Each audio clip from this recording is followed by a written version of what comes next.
na don ke ya hakli jigi de oke munum be internetu kono ko ciden ka finu de ninye ciden ka minan kuro do de ninye ciden ka kunsi de ninye ciden ka bamuru de ninye kuba fenye fenye jina kono internetu no fenna bengalo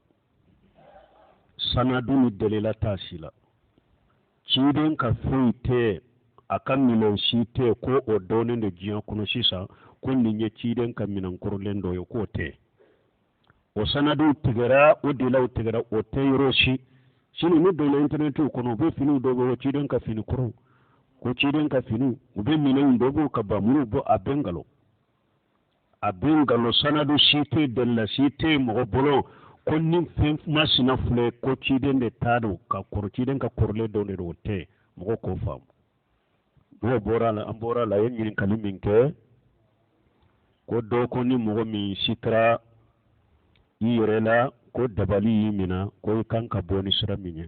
sura jumaye do folo minyi hada made wakati be nin dabali ko ka ke ka hakili kono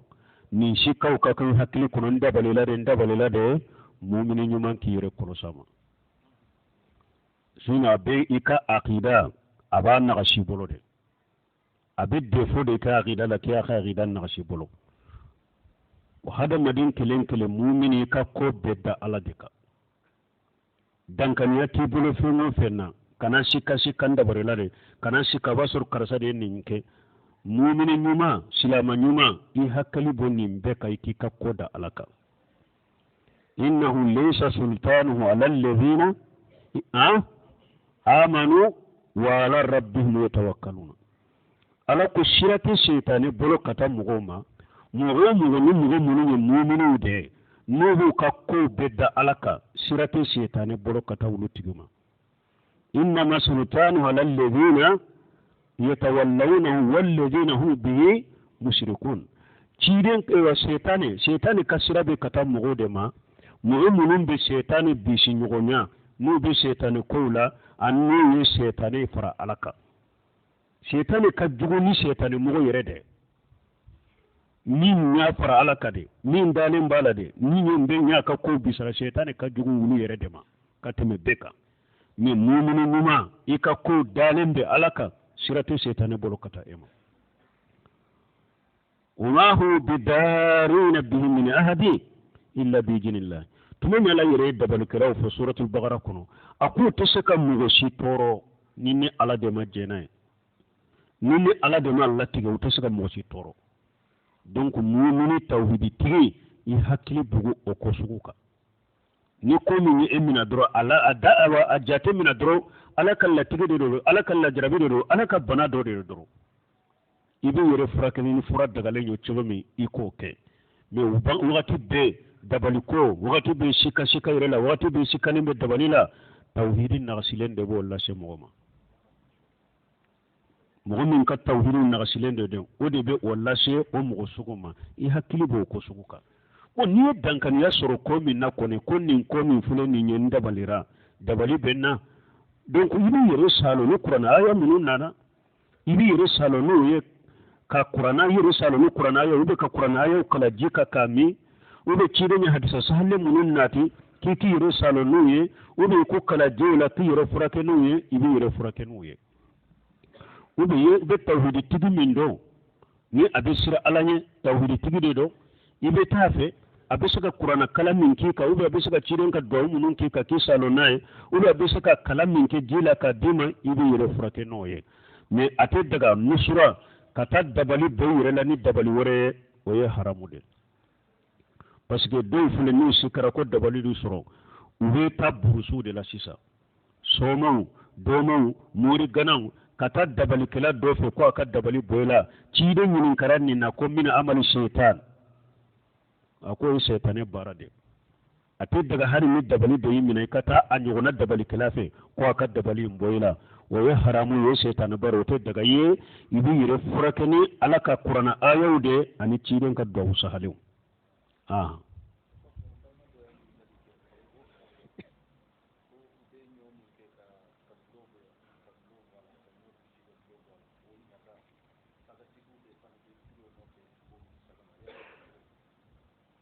ko be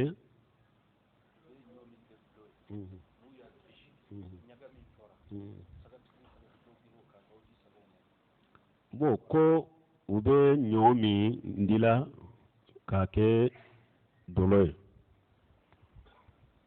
minnu bɛ ɲɔ in dila k'a kɛ dolo ye n'u y'u ka dolo dila ka bɔ a la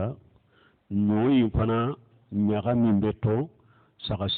sagatigiw fana ani sagamaralaw bɛ girin o nɔfɛ ka t'o ta bon n'a y'a sɔrɔ u bɛ taa sa u bolo de n'u bɛ ɲɔ in ɲaga n'u b'a fɛɛrɛ de sagatigiw bɛ taa sa u bolo a tɛ bɛn a ka sa u bolo parce que a fɔlen k'u dɛmɛ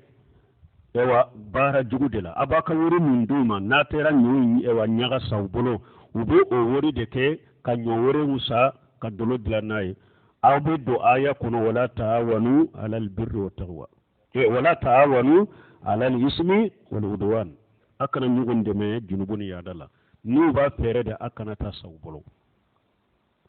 a kana taa sa u bolo a bɛ k'u dɛmɛbaga ye mais n'a y'a sɔrɔ n'u bɛ taa ɲaga in fili de e bɛ ɲaga in ta a fili to olu y'a fili de u ma ko t'a la u taara fili e k'o ta k'o di ka saga ma baasi tɛ k'aw la n'olu bɛ taa fili de saga dumuni dɔn e k'a ta k'a di ka saga ma baasi t'o la ni a bɛ fɛɛrɛ de ka taa fɛɛrɛ bolo ka taa sa u bolo o tɛ bɛn i ye i y'u dɛmɛ baara jugu la o la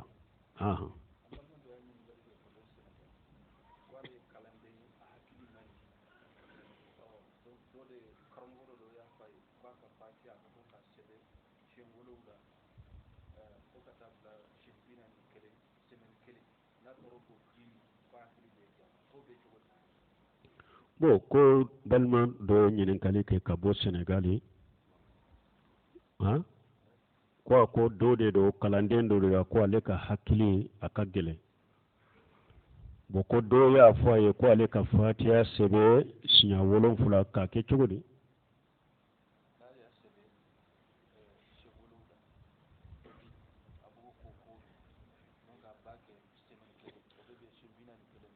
bon ko a bɛ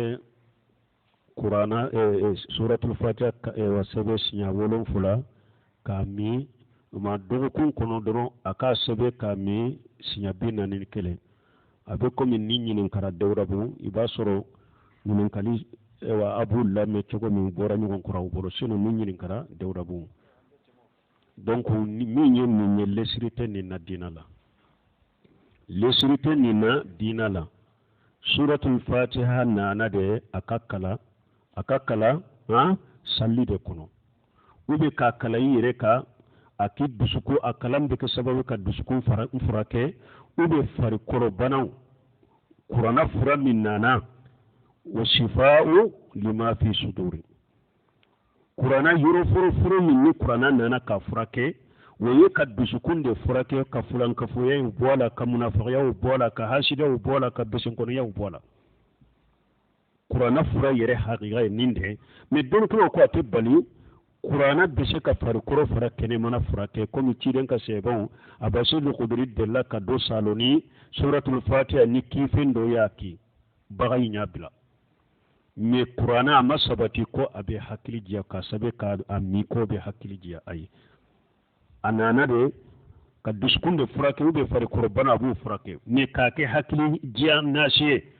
ka hakili diya fɛn ye dalila ma sabatɔ la a sɛbɛn cogo min filɛ nin ye bidiya dɔ lesiri t'a la diina la ka hakɛ dɔ sigi e yɛrɛ ye ko siɲɛ 7 ka sɛbɛn siɲɛ 7 ani ka hakɛ dɔ sigi yɛrɛ dɔgɔkun kɔnɔ a ka misiɲɛ 40 ni kɛlɛ nin ye bidiya ye ninnu minnu filɛ nin ye ninnu ye bidiya lesiri tɛ ninnu diina kɔnɔ ciden ko man ahdasa fi amrina haja ma laysa lahu fa huwa raddu a ko ni mɔgɔ mɔgɔ fɛn kura don nin diina kɔnɔ ale min ɲamira la i ka baara bɛ sagi ma wa fi riwayati man amila amala laysa alayhi amruna fa huwa raddu ciden ko ni mɔgɔ ye baara kɛ ale ka ɲamira tɛ baara min kan i ka baara bɛ sagi ma de ciden ka ɲamira ka kanta ka ko fatiha ka sɛbɛn siɲɛ 7 i ka min a ɲamira kanto kan ciden ka ɲamira kanta ka fana ko dɔgɔkun kɔnɔ i ka fatiha i ka a min siɲɛ 40 ni kɛlɛ ko a bɛ hakili diya ciden ka ɲamira kanta kan donc nin ye bidiya ye a tigi kana kɛ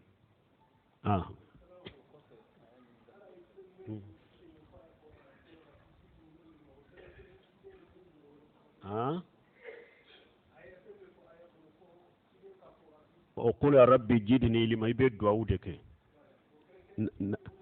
mogo bebe ibe duwawu de ke komi ni ay nya surnya ni nin jabi dawra bu ka koro ni kali kele inde do ko aha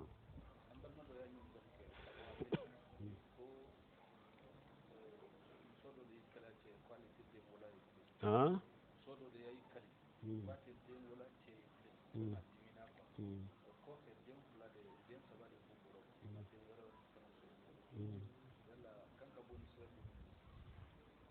ko muso dɔ de y'a kale a cɛ ye ko ale tɛ den wɛrɛ sɔrɔ a cɛ ye ko den saba de b'u bolo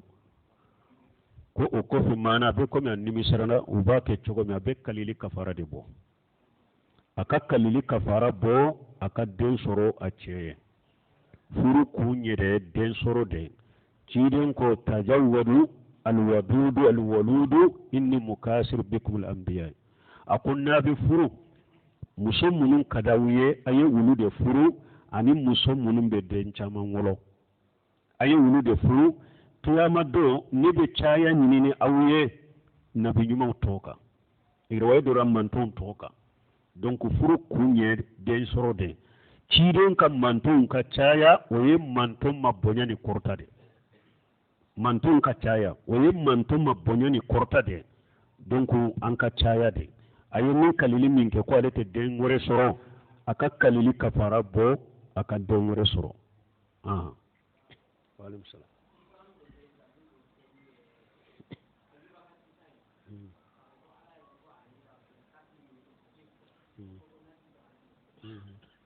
bon ko ala ko ayuba ka mi haki ko nasi dagalen don ayuba ma nasi sabe a ko a ka dugukolo ta ni a sen de e ka dugukolo ta ni sen ye ji ka bɔ kɛ parce que u bɛ taa dilo suguha minnu misil la ankabut a bɛ komi dalen dana ka dalen ayuba ye nabi ɲuman de ye ala ko a ka sen kɛ ka dugukolo ta ji sumalen bɛ bɔ a ka don min a ka ko dɔ la a m'a fɔ tawure jabura ni yɔrɔ sɛbɛn ayuba kitabu min jiginna kan a m'a fɔ a ka kitabu yɔrɔ dɔ sɛbɛn k'a kɛ nasiya kan min o a ko a ka dugukolo de ta ji bɛ bɔ haja mughtasal baridun wa sharab ji bɛ bɔ ji min sumalen don i bɛ ko a la i b'a min ni e fana ka i jɔ ka dugukolo ta kɛ ni ji bɔra i ka min a la i ka ko a la i b'a fɔ ayuba y'a ɲɔgɔnna kɛ mais ayuba ma nasi sɛbɛn o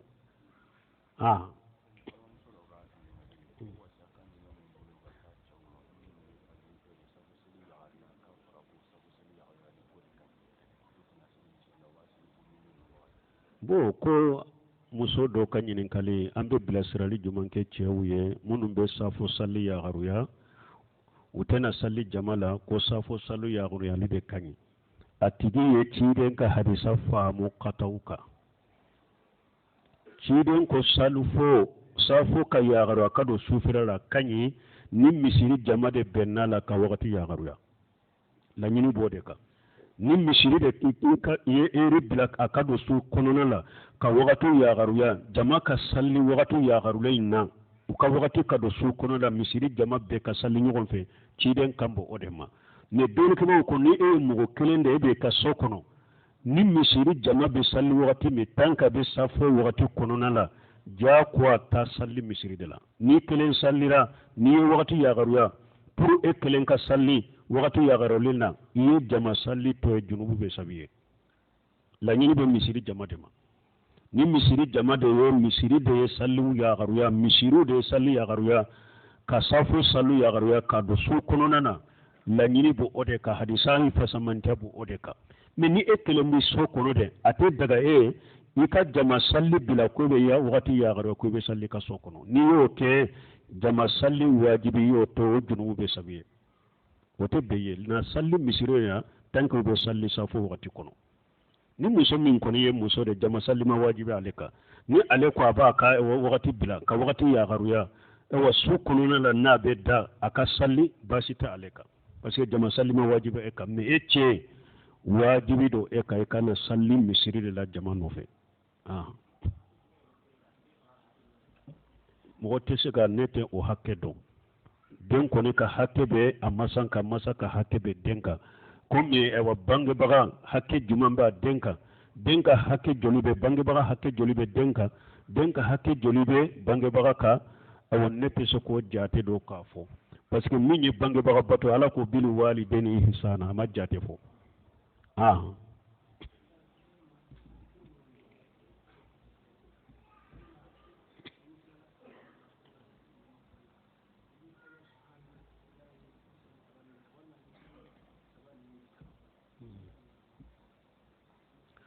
azkaru munun be ke farra salli ko fe ni salamu bila kinye silento koroma ni jukru nunu munun be fo ni ulu fo awani almamiro yele mana kinye si jama ma munun be fo ulu fo ibe subhanallah bi subhani saban nunu de ke folo ni ulu ke wakati mi o minye la ilaha ni fajiri de la ilaha illa wahdahu la sharika lahu al-mulku lahu al-hamdu wa huwa ala kulli shay'in qadir ibe fo signata ni fajiri de do ni futuro do fana iba fo signata o kofe ibina ayatul kursi kala o kofe ibe kulu saba nunun kala ni futuro de do ubu kulu nunun kala sinya saba saba ni fajiri de ibe kulu nunun kala sinya saba saba ubeta ni togo de la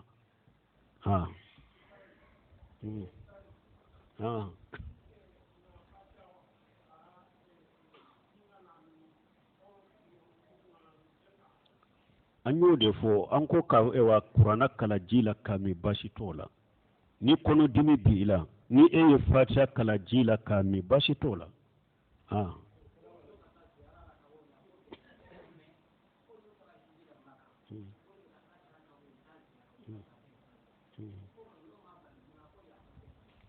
o atigi amadoni ke ka kuma ure famu ko dode ko nu ko mu anko muso balila kanata kabori jiara ko munna ni muso tara madina ku beta cilen ka kaburi jaro beta bagiya u beta uhudi an faranfin muso beta kanna geleya de ka u beta fendon baliya de ka anu ka jahila nu ka kanna geleya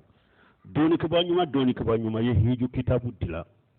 cilen ka hiju jiara yoro abdul musina bari ta laje una sumunu nunu u be ya fo akono muso cilen na ka sheba fula ka kaburu jiara muso kana ke ate muso ka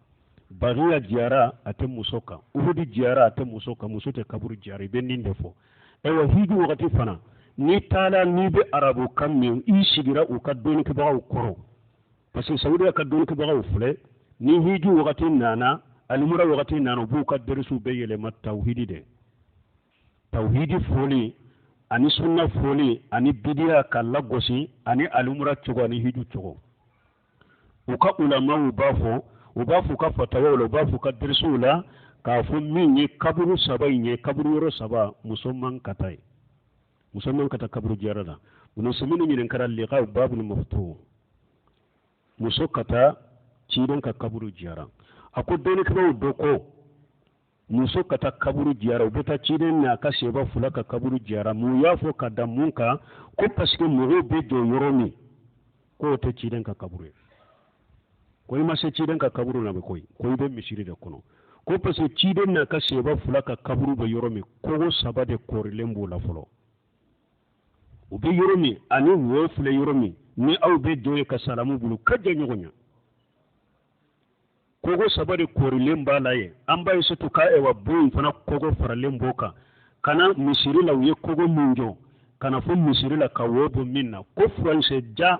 ko o debe ani ciden ka seba fula ka kaburu nyogonche ko o pikko de bani uche ko ni jora o yoro la ima jo ciden ka kaburu kuna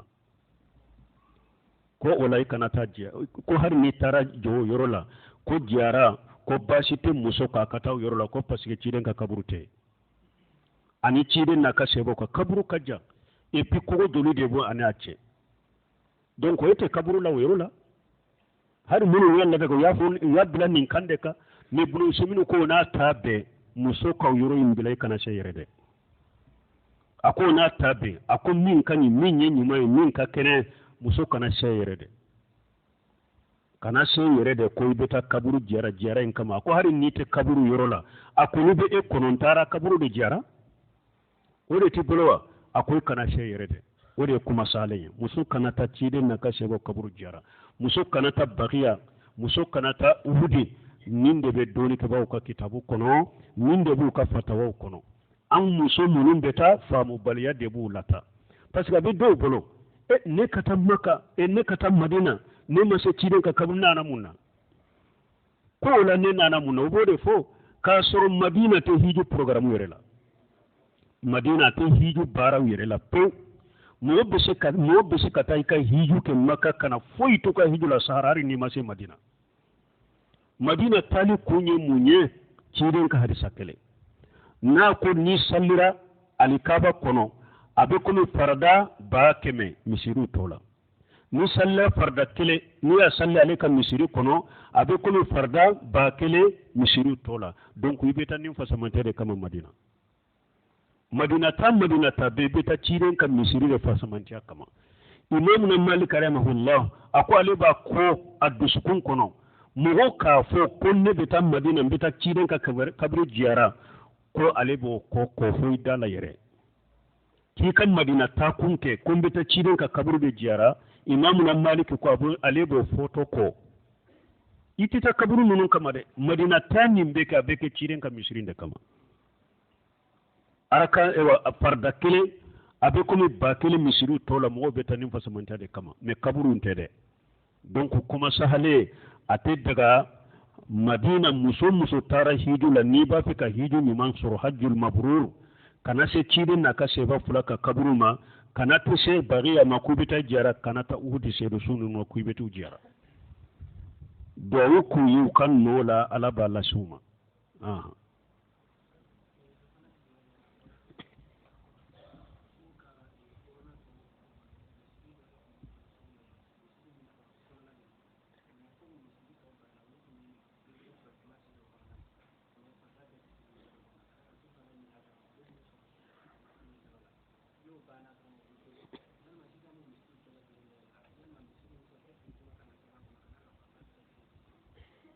bo min yin misiri ko da be misiri minna yala juma kan ka salla ube fardaw de salli nunun be sagi kata ube jamana min na silama munun be u ka silama nyema munun be nunun de be nin ko sugu nyanabo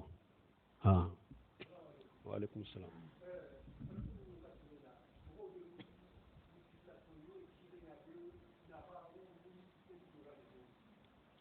bo ko salafu tilela sebo tilela ni mogo ciden nana de salli be jobe mum be ke mo munu sigilen be ni aw sigilen be misiri de kono naw sigilen be misiri kono ciden ko la taqumu hatta tarawuni naw sigilen de bo salli ma korta folo de ciden ko kana wuli ka jo safala fo akinyete woni almami bora de anana donc abe se ka wuli ka jo mais aw yere bado almami be mais almami mana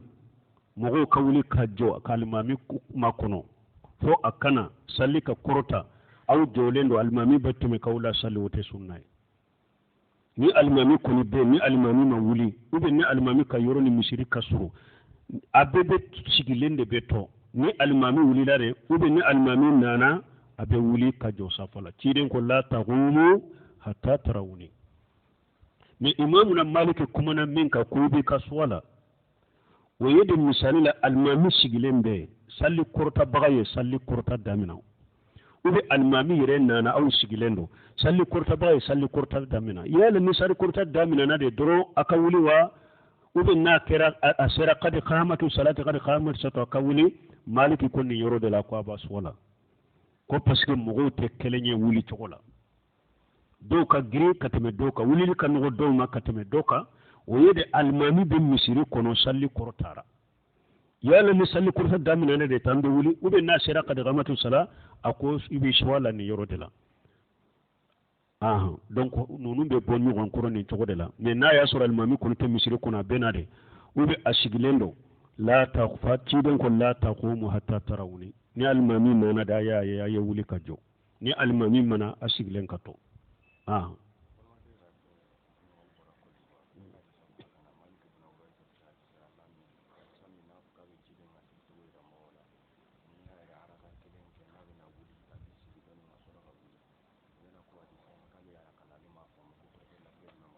bon ni ñi min ñinin ka u ba fode ma jalisatul istiraha ko alayya ya malik ibn huwairi sika hadisala ko ni ciden be salli aka salli wotiru arakan folo ko ate wuli kata sanfe be sigi doni arakan labayin fana na be wuli ate wuli direct be sigi doni u ba fo ninde ma ajalisatu al-istirahatu ni jalisa min fulen ni nye doni ke ba ka kuma sababala do ko ni sigili min fulen ni nye ko ate salli kono mutlaqa ko parce que hadisa chama min nana ka ciden ka salli chogo fo ko amayo kono ni hadisa munun nana ka fo ununi hadisa sahalin bora nyogon koro uba fu masaju ko bara tekenu ye ko ite sigi chogo si ko jela se sirahu te salli la chogo si mutlaqa ninte kuma folo tigu wewa kuma fulana tigu ulu ko jalisatul istirahu ko abede me haju defi bilala ni aka haju sherima ibake na aka haju masima ibake ninte kuma fulana kuma sobana tigu ulu fana ko jalisatul istirahu ibe shigili min kara kan fulo sani kawuri anara kallaba sani kawuri ko sunna do chogo bela haju ko ni haju ko balte sunna de do chogo bela kuma make sabaya sawa khairul umuri wa khairul umur awsatuha ko nyuma ye munye chamanceta don kuma sahalanye minye malik ibn huwairi shibina wakati mi adonna silamiya la libina ciden ma wakati mi aya soro ciden farikulo giriyara adonna koroyala o wakati ni ciden sallira arakan fulo na ko aka trabasu ka wula tun ka gelama akoroyara farikolo giriyara donc ciden be sigi abe sigi kan lafiya doni o kofi abe wuli bon arakan labayin fana ka wuli kata direct sanfe aka gelama donc abe sigi doni na lafira abe wuli kata ko ima ye ciden ka salli kunfolo ka wakati kunfolo hadisalla kaliba ye ciden ka salli cogo fo kuma jelsatu istirahin fo kuma fo akono hadisa munun nana ka kuma ka olu fora ciden ka si labande donc konni ka haju sherama ka taybul khaymu nunu kana ibn usaymin rahimahullah kana shaykhul islam ibn taymiyyah nunu ulu min giriya jelsatu istirahi sunna do de na haju nana mugomima ni mogo min korola ube afarikolo ka giri ube barura bala arakan ewa nkan folo ate sega wuli kata direct abese ka sigi arakan leba na ate sega wuli kata direct abese ka sigi komi aka haju te mogo min na ko sunnate shaykhul islam ibn taymiyyah yende giriya ani ewa shaykh muhammad ibn salih al-uthaymin rahimahullah ani shaykh ewa ibn qayyim nunu yende giriya ko sunnate mutlaqa me sunnadu na haju sherima ibake na hadu masima ikatoy bo ambe hakli jigi dobe parce que mo dobe ciden ka kuma hadisa famu ha katauka dobe har na be munun bolo mu ko sunnado mutlaqa ube benembaka ko nibe almami de nofe har ni abe almami ko fe mo bolo ko jel sa israhi yo sunna de chogo bela ne tanke be almami ko fe atake ikanake ube ben oka e kanake parce que ni biya ke drone almami be nyugo fonko nyonya ci den fana ko inna ma jula liman yutamma bihi fala taqtalifu alayhi akoli mami kera kan no minade akana almami fonko nyonya almami be wuli e be shiki ci den ko kanoke fala taqtalifu alayhi wa bada fil amali zahira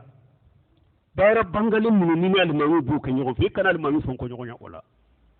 kata shaykhul islam ibn taymiyyah nunu kana muhammad ibn salih al-uthaymin nunu hari munu yere ko sunna do mutlaqa be yemi yuroni yira ni ebe almami ko fede almami min take ya almami ko fe mo kanake ni yo ke ye ciden ka hadisa wore soso ni e ko do jeli sa fisra ka ciden ka sunna do de labato e ye ciden ka hadisa do fana soso inna majula liman li tamma bi fala taqtalifu alayhi alimami be wuli ebe shigi iya soso ibe ma soso et puis munun be shigi alimami kofe ulu ba ke kasigili pitini minke jel satu israh toye ki shigi ka ke komi i shigira fen kalamande ka katrabasu jel satu israh toye afora mamunna ko jalsatul istiraha ibe sigi kan lafiya de ibe sigi de kan me kan lafiya de ko fe be wuli istiraha fora la wadela ne e ka sigi te duro ka trabasu o te jalsatul istiraha yo bon ne tiden ka hadisau famu baliya de be mo bila nimbela anin no masrufu ka kuma be fara ɲɔgɔn ka ku faamu i kana silamɛya sariya delela ta ka lajɛni ɲɛ kelen ye silama ka delila ni b'u ta ka baara kɛ n'u ye sɛgɛsɛgɛli de kɛ dɔnnikabaw ye min fɔ hadisaw be fara ɲɔgɔn kan cogo min i bɛ baara kɛ o cogo de la bon dɔnnikabaw ko sisan e alimami kɔfɛmɔgɔw fana bolo jalsa istiraha tɛ sunna ye mais i sallira alimami kɔfɛ o bolo jalsa istiraha ye sunna de n'a sigira siga nɔfɛ hali ni ate bolo ko sunna do tanke alimami sigira e ka siga nɔfɛ hadisa koso innama juila liman tamma bi nko ewa ni ewa salli ka wajibi do abe bi mɔgɔ kan ni alimami tugu ɲɔgɔn ye masala tayya fɔlɔ tɛ wajibi ye wa mais ni alimami wulila ka jɔ alimami kɔfɛ mɔgɔ sigilen bɛ to wa alimami kɔni ɲinɛna ka wuli ni alimami kɔfɛ mɔgɔ ma ɲinɛ o mais dɔɔni kɛbaa bɛ bɔra wajibilen do ka wuli alimami nɔfɛ sigili wajibi binna ka bɔ e ka alimami tugu ɲɔgɔnya kɔsɔ donc jalsatul istiraha fana ye o de o ye sunna yɛrɛ de o tɛ wajibi yɛrɛ donc nin ka faamu mɔgɔw bolo minnu a b'o u kɔnɔ a ka d'u ye sunna ka d'u ye sunna tɛ buguni ka d'u ye mais u kana sunna lajɛ ni fan kelen u ka hadisaw lajɛ de u bɛ fara ɲɔgɔn kan cogo min ani dɔnnikabaw ye ɛwa min fɔ u la de donc nin ka faamu hali n'a bɛ bolo e ko sunna de do i bɛ alimami kɔfɛ a tɛ jalsatul istiraha kɛ i kana kɛ wuli alimami nɔfɛ alimami tugu ɲɔgɔnya b'i kan ni a bɛ alimami kɔfɛ mɔgɔ yɛrɛ bolo fana jalsatul istiraha tɛ sunna ye n'i ka alimami bɛ alimami min kɔfɛ ale bolo sunna de do n'a sigira sigi nin ka faamu sɛbɛn sirabu tɛmɛ ninnu kumana ni masala ka nin de fɔ a la an bɛ min fɔ nin na nin de o ye nin de ye ala ka diina faamu ko ɲuman ala ko nɔgɔya n ye subhanaka allahumma rabbana bihamdika ashhadu an la ilaha illa anta astaghfiruka wa atubu ilayk